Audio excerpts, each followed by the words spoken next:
The seatbelt light flickered on, casting a soft amber glow across the cabin. The hum of the engines was steady, almost comforting. Passengers shifted in their seats, pulling out books, scrolling through phones, adjusting pillows for the long flight ahead. In seat 13F, by the window sat a woman in her late 30s. Her hair was tied back in a loose knot, a pair of plain aviator sunglasses resting atop her head. She looked like any other traveler: casual jeans, a soft gray hoodie, small leather bag tucked under the seat in front of her. Nobody noticed her at first. That was how she liked it. Somewhere over the clouds, the captain's voice crackled over the intercom. "Ladies and gentlemen, we may experience a bit of turbulence ahead. Please remain seated with your seat belts fastened." It was a standard announcement, but to those who'd flown enough, there was something in his tone, tight, controlled, but a shade too careful. The woman in 13F lifted her eyes from the paperback. She was pretending to read and glanced out the window. The air outside looked calm, but she knew better. Her instincts, honed over years of combat missions, whispered that something was off. 15 minutes later it happened. The seatbelt light blinked again, followed by a pause. Then the distant roar of engines not belonging to their airliner. Several passengers glanced outside and gasped. Two dark shapes streaked toward them through the thin cloud layer, sharp silhouettes against the pale sky. F-2 Raptors. Murmurs filled the cabin. A child pressed her face to the glass and pointed, "Mom, fighter jets?" A man too rose up, frowned, muttering, "What the hell's going on?" The jets closed in fast, leveling just off the wingtips. The lead Raptor tilted slightly, its canopy glinting in the sun. The captain's voice came back quieter this time. Ladies and gentlemen, we have some unexpected company. Everything is under control. Please remain calm." The woman in 13F didn't move. She just kept looking out, her face unreadable.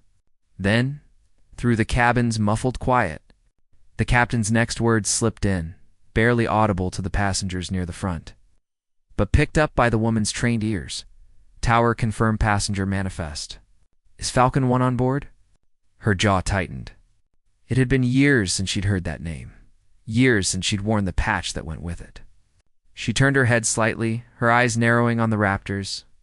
A beat later, the radio chatter, unintelligible to the rest, came alive in her mind like muscle memory. She could almost hear the young voice of the F-22 pilot as he called it in. "Raptor lead to civilian flight 207. Confirm Falcon 1 in seat 13F. Captain hesitated, then replied, "Affirmative. She's here." Something changed instantly. The F-22s drew closer, and in a move that baffled every passenger watching, both pilots lifted their gloved hands in salute, a slow, deliberate motion, a gesture not for the plane, but for the woman inside it. Gasps and whispers rippled through the cabin. People turned in their seats, craning their necks toward 13F. She kept her gaze forward, the corners of her mouth pressing into the faintest, most private smile. It was only then that the man sitting beside her leaned over, voice low. "Who are you?" She didn't answer. Not yet. Hours earlier at the airport, she had slipped through security like a shadow, wearing nothing that drew attention. She traveled light. No checked bag, no laptop, no visible military gear. Her boarding pass, said E. Carter. The name meant nothing to anyone. That was the point. She hadn't flown commercial in years. But today wasn't about her. It was about a promise, a silent one she'd made to a fallen friend, pilot she'd once saved in a firefight over a desert no tourist would ever see. She was on her way to his hometown for a memorial nobody outside their world knew about, back in the present. The captain requested permission for the Raptors to escort them through restricted airspace. For the next half hour, the fighters stayed alongside silent sentinels.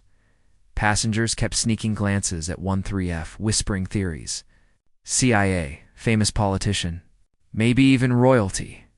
When the jets finally peeled away, dipping wings one last time, she allowed herself to exhale.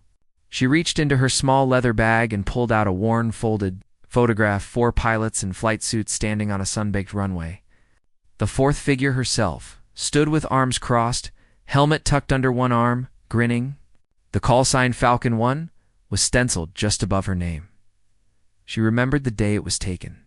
The mission had been dangerous, worse than anything they'd been briefed for.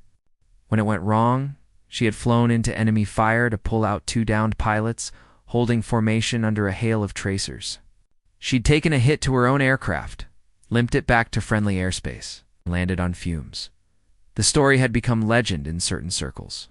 To everyone else, it never happened.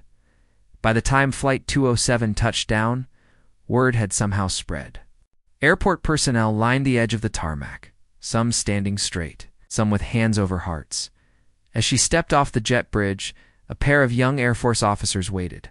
One snapped to attention, saluting. "Ma'am," he said quietly, "it's an honor. My father flew with you. You saved his life." She returned the salute with crisp precision, then turned toward the terminal, disappearing into the crowd. She hadn't come for recognition. She'd come for the promise. That night, at the small-town memorial, she stood at the edge of a candle-lit field, watching the sky burn with the last streaks of sunset. Nobody there called her by her real name. They called her Falcon 1. And for a moment, she allowed herself to feel the weight of it, not as a burden, but as the quiet pride of someone who had given everything and asked for nothing in return. Somewhere in the distance, the faint rumble of jet engines echoed. She lifted her head toward the sound and smiled. If this story touched your heart, please like, comment, and subscribe only on Soldier's Legacy.